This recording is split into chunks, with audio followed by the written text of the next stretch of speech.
네, 오늘도 주신 말씀 통해 은혜 누리시기 바랍니다.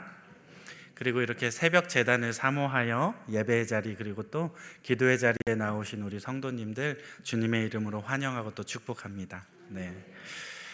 오늘 저희가 읽은 시편 110편은 예수님의 메시아 되심을 예표하는 메시아 예언시라고 불립니다. 굳이 형식을 나눠보자면 제왕시로 분류되는 시편이라고 할 수 있습니다. 제왕시란 무엇일까요? 오늘 표제어에 보면 다윗의 시라고 적혀 있는데 이 제왕시는 하나님의 백성들의 삶 속에서 이 다윗 왕으로 등극하거나 어떤 권세를 누리는 이 다윗 왕조의 역할을 주제로 하는 그러한 시편입니다. 그럼 다윗 왕조의 역할은 무엇일까요? 네, 제가 오늘 질문이 너무 많죠. 시작부터. 네. 역대 다윗 왕조의 왕들은 구약 시대의 어떤 메시아라 불려지는 대표적인 인물들이었습니다. 우리가 흔히 생각하는 메시아, 우리를 구원하시는 분, 예수 그리스도, 이것은 우리 기독교에서 정의 내리는 메시아고, 원래 이제 메시아의 뜻은 다들 아시죠? 기름 부음 받은 자라는 뜻입니다. 기름 부음 받은 자. 그래서 고대에는 이 기름 부음 받은 자들이 어떤 신탁을 받고서 막 힘을 크게 내고 놀라운 일들을 해내고, 그래서 고대에 구원하는 자 그리고 또 해방시키는 그러한 사람들을 지칭하는 표현, 특별히 유대 지도자들, 왕, 그리고 대제사장, 선지자, 이런 사람들을 가리켜서 이제 하나님께 기름 부음 받았기 때문에 그들을 향해 메시아라고 불렀던 것이죠. 근데 우리 기독교에서 이제 이 메시아라는 용어를 죄로 인해 죽을 수밖에 없었던 우리 인간들, 우리들을 죄로부터 건지시고, 죄의 삭은 원래 뭐예요? 사망, 그죠? 죽을 수밖에 없는데 죄로부터 건지시고 영원한 생명으로 인도해내 주신 그분, 영적인 구원자, 즉 예수님을 메시아로 믿는 것은 우리 기독교의 전통이죠. 자, 저는 오늘 이 메시아 시편, 이 제왕시, 오늘 이 말씀을 준비하면서 다윗이 참 부럽다는 생각을 많이 했습니다. 그런데 무엇이 부러울까요? 혹시 말씀 읽으면서 저처럼 다윗이 부럽고 또 질투나신 분 혹시 계신가요? 안 계세요? 계세요? 지금 다들 뭐가 부러운지 모르시는 거죠? 오늘 저희가 이제 함께 읽었던 시편 110편은 다윗이 선지자라고 불리게 되어진 결정적인 근거를 제공하는 말씀입니다. 사도행전 말씀에는 다윗에 대해 이렇게 기록하고 있어요. 사도행전 2장 30절 말씀인데 제가 읽어드릴게요. 그는 선지자라. 하나님이 이미 맹세하사 그 자손 중에서 한 사람을 그 위에 앉게 하리라 하심을 알고. 다윗에 대한 평가인데 그는 선지자래요. 다윗은 이미 메시아의 도래, 메시아가 자신의 대를 통해서 이제 나실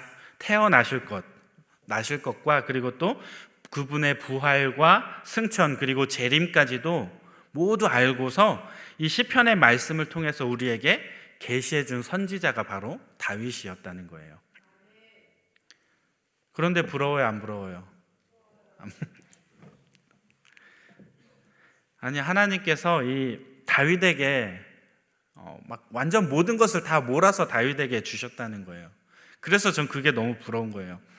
사람이 이것을 잘하면 저것은 좀 못하기도 하고, 이것을 가졌으면 저것은 좀 못 갖기도 해야지 인간미라는 것이 느껴지는데, 다윗은 모든 걸 다 가졌어요.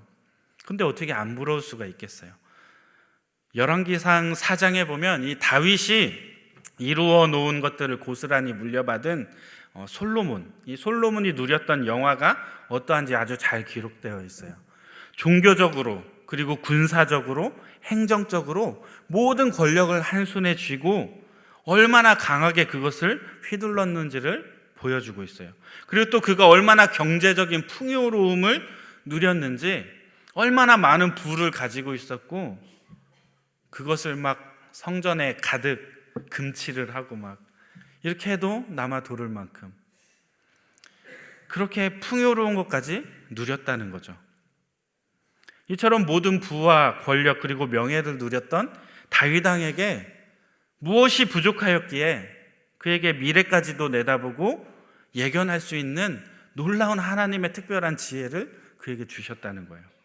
아직도 안 부러워요?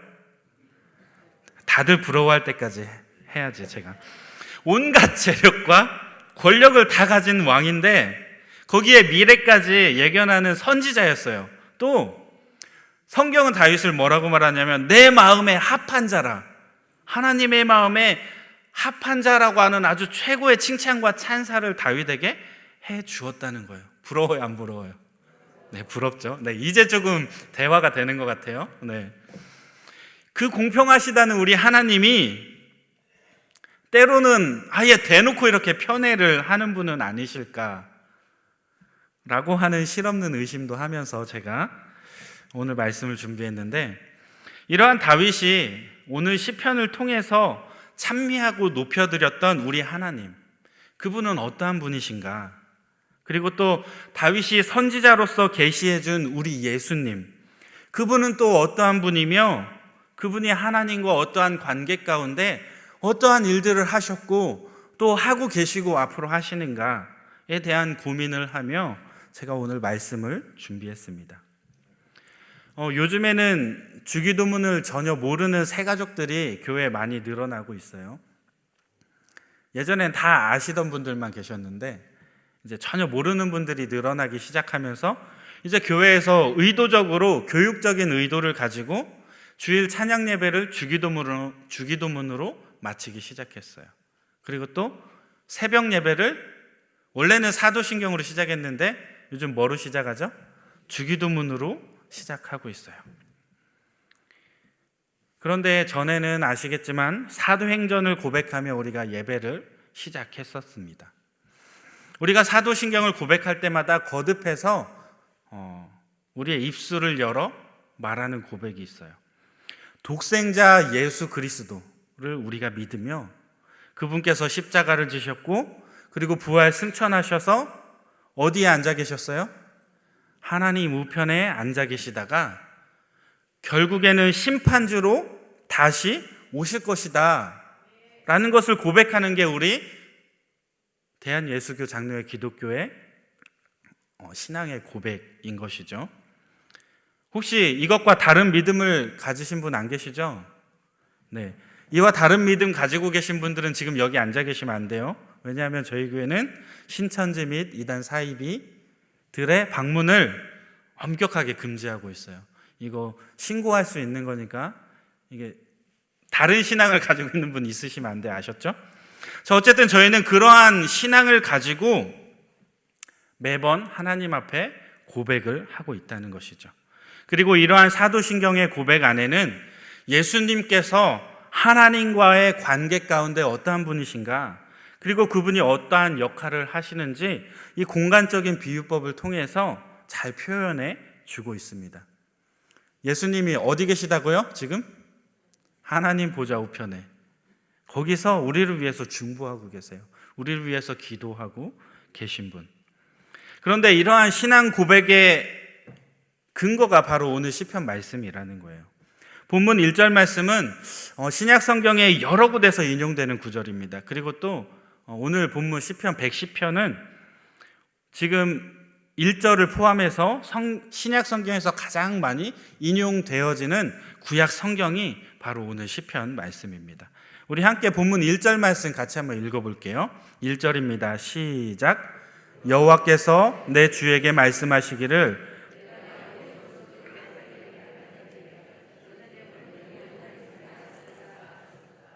아멘.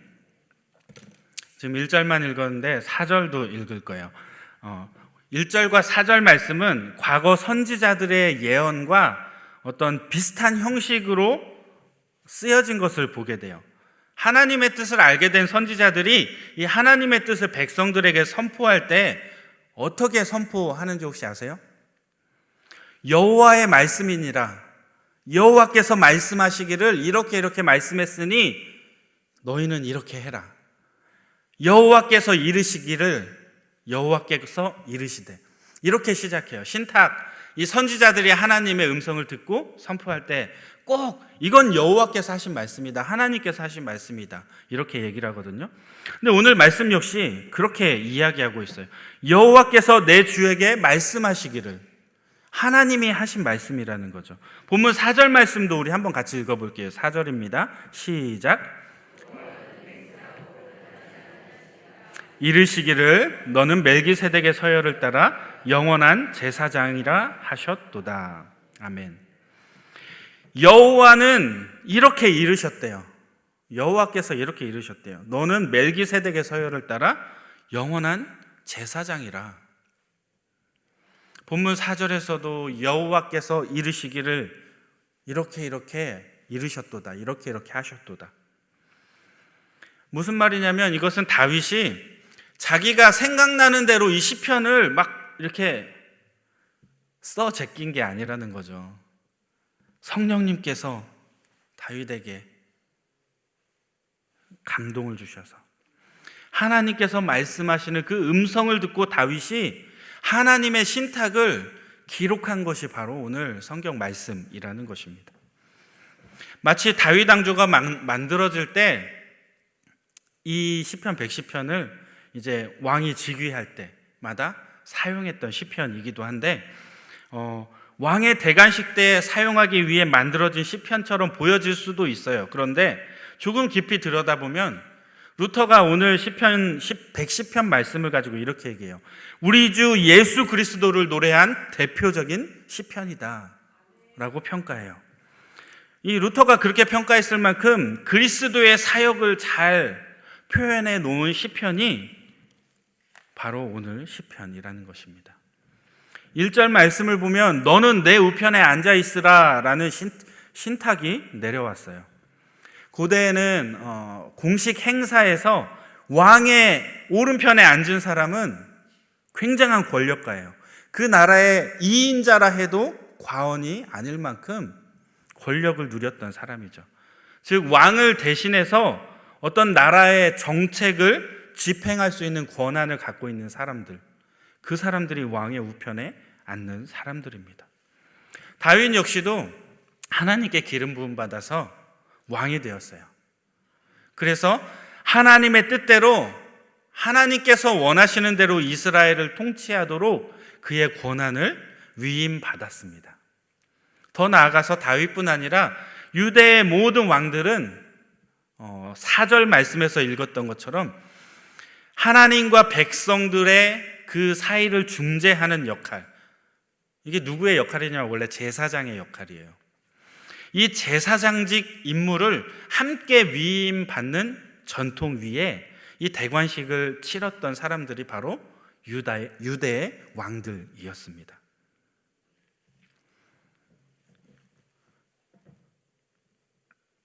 본문 4절에 등장하는 살렘 왕 멜기세덱, 그가 바로 그러한 왕의 아주 표본이었죠. 하나님의 뜻대로 화평을 이루고 그리고 사람들이 드리는 그것을 가지고 하나님께 제사 드렸던 살렘 왕. 이렇게 제사장으로 임명된 왕은 백성들을 대신해서 하나님 앞에 나아가는 그 일을 감당하게 됩니다. 그리고 이러한 내용으로 기록된 다윗의 신탁은 시간이 흐르고 흘러 먼 훗날 예수님께서 이 부활 승천하실 때 왕이신 하나님의 우편에 이 예수님께서 앉으셔서 우리 사람들, 하나님의 백성들과 그리고 하나님 사이를 중재하는, 중보하고 계시는 이 예수님의 사역을 예표해서 표현해 낸 것이라는 것입니다.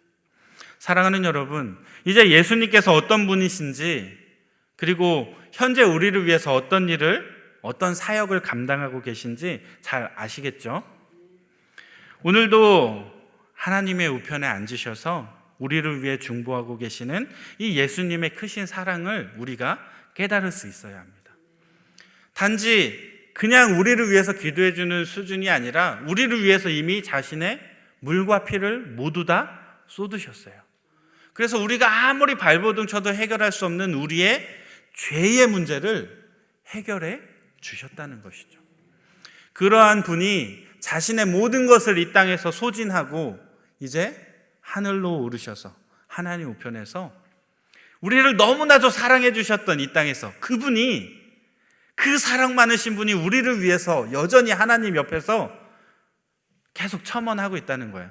우리가 뭔가 잘못하고 우리가 뭔가 죄악에 빠졌을 때 하나님한테 중보해 주시는 거예요. 예수님, 제가 원래 저런 애가 아닌데 잠깐 실수했어요. 하나님 봐주세요. 얼마나 든든해요. 그죠? 우리가 어떠한 권력자에게 뭔가 요구할 때 그 권력자랑 특별히 친한 부모 청탁 많이 하죠. 근데 예수님께서는 우리가 청탁하지 않아도, 우리가 꼭 좀 이것 좀 들어주세요 하지 않아도 우리를 너무나도 사랑하셔서 친히 본인이 이 중보자의 역할을 감당하고 계시다는 거예요. 부활 승천하신 그때부터 지금까지. 사랑하는 여러분, 이러한 예수님의 사랑을 깨닫고 느끼고 경험하는 이 새벽이 되시기를 주님의 이름으로 축복합니다. 자, 그러면 예수님께서 이 하나님 우편에 앉아 계시면서 지금 이 순간에도 우리를 위해 중보하고 계신 것으로 그분의 사역과 그분의 역할이 모두 끝나는 걸까요? 그런 걸까요? 아니죠. 우리가 예수님에 대해서 꼭 기억해야 할 것이 있다면 그건 바로 때가 되면 바로 예수님께서 재림주, 심판주로 다시금 이 땅에 오실 것이라는 것입니다. 우리 본문 5절, 6절, 7절 말씀이 바로 다시 오실 예수님의 모습을 예표하는 내용인데요. 우리 5절, 6절, 7절 같이 한번 읽어볼게요. 시작. 주의 오른쪽에 계신 주께서 그의 노하시는 날에 왕들을 쳐서 깨뜨리실 것이라. 문 나라를 심판하여 시체로 가득하게 하시고 여러 나라의 머리를 쳐서 깨뜨리시며 길가에 시냇물을 마심으로 그의 머리를 드시리로다. 아멘. 오늘 전반부의 말씀은 2000년 전에 이미 구원의 주로 메시아로서 오셨던 그 예수님에 대해서 기록하고 있어요. 그런데 4절이 지나고 이제 5절 이후로 후반부에는 다시 오실 재림주께서 모든 원수들을 다 쳐서 그냥 머리를 깨뜨리시고 세상을 완전히 새롭게 하여서 구원하실, 이 구원을 예수님께서, 하나님께서 계획하셨던 이 구속의 사역, 구원을 완성하실 것을 말씀하고 있는 것이 바로 오늘 후반부의 말씀이라는 것입니다. 예수님께서 메시아로, 구원자로 이 땅에 오실 때에는 원수로 표현되는 이 죄인들을 그냥 두지 않으신다는 것이죠. 예수님께서 과거에 메시아로 오셨을 때, 그때는 원수로 표현되는 죄인들까지도 다 품으시고 사랑과 긍휼로 그들에게까지 복음의 권능으로 그들을 굴복시키셨어요, 예수님이. 그래서 도저히 용서받을 수 없을 것 같은 사람들도 꼬꾸라지고 변화되고 뒤집어지고, 그래서 그가 구원의 은혜를 누리게 되는 그런 사람들에게까지도, 죄인들에게까지도 구원을 베풀어 주신 분이 바로 이미 오신 예수님이라는 거예요. 그런데 다시 오실 예수님은 이와는 전혀 다른 모습으로 진노하시는 왕으로, 심판의 주로서 이 땅에 다시 오게 될 거라는 거예요. 그때는 어떠한 자비도 어떠한 긍휼도 없는 아주 무서운 심판이 우리를 기다리고 있을 것입니다. 반대로 우리가 온전한 믿음으로 무장하고 구속함 받은 우리 성도들은 심판이 아니라 영원한 하나님 나라에 들어가게 되는, 그래서 기쁨과 평안과 안식을 누리는 그 날이 될 것이라는 것이죠. 사랑하는 여러분, 재림의 날은 모든 죄인들에게는 멸망하는 날입니다. 아주 가혹한 날로 어떤 자비도 긍휼도 찾아볼 수 없는 잔인하고 비참한 심판의 날이 될 것입니다. 만약에 지금 하나님께서 자비와 긍휼로 우리를 부르고 계신데 그 기회를 꽉 잡지 못한다면, 하나님께서 내 마음 가운데 찔림을 주셔서 계속해서 나를 돌아보게 하시고 회개하게 하시는데 내 마음이 완악하여져서 회개하지 않고 변화되지 않고 바뀌지 않고 옛 구습을 쫓아 죄의 사슬에 얽매여 그렇게 살아간다면, 하나님이 우리를 향하여 무한한 자비와 긍휼을 베풀어 주시는 지금 이 순간 우리가 그 기회를 꽉 잡지 못한다면 누구도 이 멸망을 피해갈 수 없다는 것입니다. 그리고 그런 사람들은 바깥이 어두운 곳에서 슬피 울며 이를 갈게 되는 아주 비참한 인생의 마무리를 지을 수밖에 없게 된다는 것입니다. 하나님과 원수로 살던 자들은 영원한 멸망에 이르게 될 것인데, 그곳은 구더기도 죽지 않고 불이 꺼지지 않는 그렇게 뜨거운 무서운 곳이라는 거예요. 그래서 예수님은 복음서에서 이렇게 말씀하십니다. 손발을 찍어서라도, 눈을 빼내버리는 한이 있더라도 그곳은 반드시 피해야 할 곳이다. 그 멸망길로 가지 말아라. 주님은 우리에게 교훈해 주고 계십니다. 사랑하는 여러분, 이러한 무섭고 두려운 심판을 피하기 위해서라도 예수 그리스도를 구주로 영접하여서 그분을 온전히 믿고 구원에 합당한 삶을 살아내시는 저와 여러분들 다 되시기를 축복합니다. 또한 우리뿐 아니라 우리의 주변에 아주 사랑하는 우리 가족들, 친구들, 친척들, 내가 아끼는 동료들 있잖아요.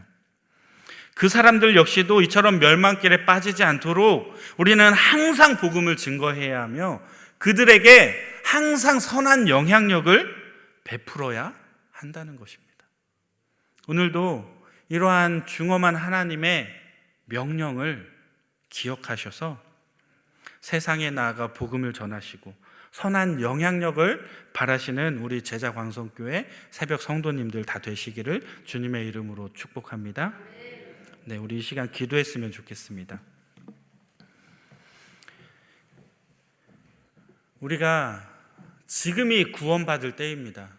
지금이 멸망길로부터 벗어날 때입니다. 하나님이 우리를 향하여 쏟아부어 주시는 무한한 긍휼과 그 자비를 지금 붙잡으셔야 합니다. 내일, 모레, 언젠가는 이렇게 미루다가 지금 당장 예배 끝나고 돌아가는 길에 하나님 재림하시면 어떡하실 거예요? 우리는 항상 다시 오실 예수님을 기다리며 그것을 기대하며 살아가는 사람들입니다. 지금 당장 예수님 오셔도 우리가 평안하고 떳떳할 수 있도록 이 순간 이 새벽에 마음껏 우리의 죄악된 모습들 쏟아내시고 회개하시고 돌이키셔서 정말 다시금 하나님이 예수님께서 우리에게 부어주신 그 긍휼과 자비를 붙잡고 그 은혜를 경험하는 이 새벽이 되게 해달라고 우리 다 같이 주여 한번 부르신 후에 기도하겠습니다. 주여! 할렐루야. 사랑해 주님, 이것이 웬 은혜요 웬 영광인지요. 하나님, 수만 번 수천 번 수억 번 죽어도 부족한 이 영혼을 너무나도 사랑하여 주셔서 나의 죄를 해결하여 주시고 내가 하나님 앞에 다시금 나와 이렇게 주님의 동역자로 사역자로 쓰임받게 하시니 이것이 웬 은혜인지요. 하나님, 부족한 이 영혼 용서해 주시기 원합니다. 오늘도 회개의 자리에 나아가며 내 머리를 가슴을 찢고 하나님 앞에 회개하기 원합니다. 이 시간 통회하는 심령들의 기도를 들으시고 응답하여 주셔서 이 시간 새롭게 되게 하여 주시고 우리가 변화되게 하여 주셔서 하나님 기뻐하시는 모습으로 다시금 이 땅 평안을 누리며 살아가게 하여 주옵소서. 지금 당장 예수님께서 이 땅에 오실지라도 우리가 두려움 없게 하여 주시되 다만 안타깝고 사랑하는 마음으로 우리 이웃을 향하여 우리 가족을 향하여 우리 사랑하는 이들을 향하여 복음을 선포하고 베풀 수 있는 시간을 허락하여 주옵소서. 저희들 주님 말씀을 전하기 원합니다. 복음을 선포하기 원합니다. 우리를 위하여 이 땅에 오신 예수님과 그리고 이제 다시금 심판주로 오실 예수님을 기대하며 살아가는 우리들 주님 기억하여 주셔서 모든 순간 하나님 기뻐하시는 모습으로 살아가게 하여 주옵소서. 주님을 바라고 갈망하게 하여 주옵소서. 우리를 용서하여 주시옵소서. 사랑해 주님 감사합니다. 이것이 웬 은혜인지요. 정말 수천 번 수만 번 죽어도 돌이킬 수 없는 이 죄인들을 하나님 사랑하여 주셔서 독생자를 보내주시고 예수 그리스도의 보혈의 능력으로 힘입어 죄의 문제를 해결하게 하시니 감사를 드립니다. 우리가 그저 말로만 구원받았다, 말로만 예수님을 믿는다 하는 것이 아니라 예수님을 믿음으로 말미암아 그 믿음이 우리 삶 가운데 선한 영향력이 되어 열매 맺혀지게 하여 주옵소서. 오늘도 천국을 누리기 원합니다. 나 혼자 누리는 것이 아니라 내가 사랑하는 이들에게 천국을 전하기 원합니다. 복음을 전하기 원합니다. 예수 그리스도를 전하기 원합니다. 주님이 지으신 십자가를 전하기 원합니다. 우리를 통하여 역사하여 주시되 하나님의 나라가 이 땅 가운데 펼쳐지게 하여 주옵소서. 오늘도 주님 믿고 의지하고 나아가오니 주님 동행하여 주시되 주님의 선한 일꾼으로 마음껏 사용하여 주옵소서. 오늘도 지켜 보호하여 주옵소서. 우리를 책임져 주실 우리 주 예수 그리스도 이름으로 기도드립니다. 아멘. 주여 주여 주여. 할렐루야. 사랑해 주님 감사합니다. 오늘도 저희를 붙잡아 주셔서 이 새벽 주님의 전에 나오게 하시고 예수 그리스도께서 우리를 위하여 하셨던 사역과 하고 계신 사역과 또 앞으로 하실 사역에 대해 다시 한번 짚어보고 돌아보게 하시니 감사를 드립니다. 저희가 지금까지 구원의 하나님, 긍휼의 하나님, 사랑의 예수님만 생각했지 다시 오실 심판주 예수님을 잊고 살았음을 고백합니다. 그 주님을 기억할 때 우리의 삶이 변화되어지고 지금 당장 변화가 일어날 줄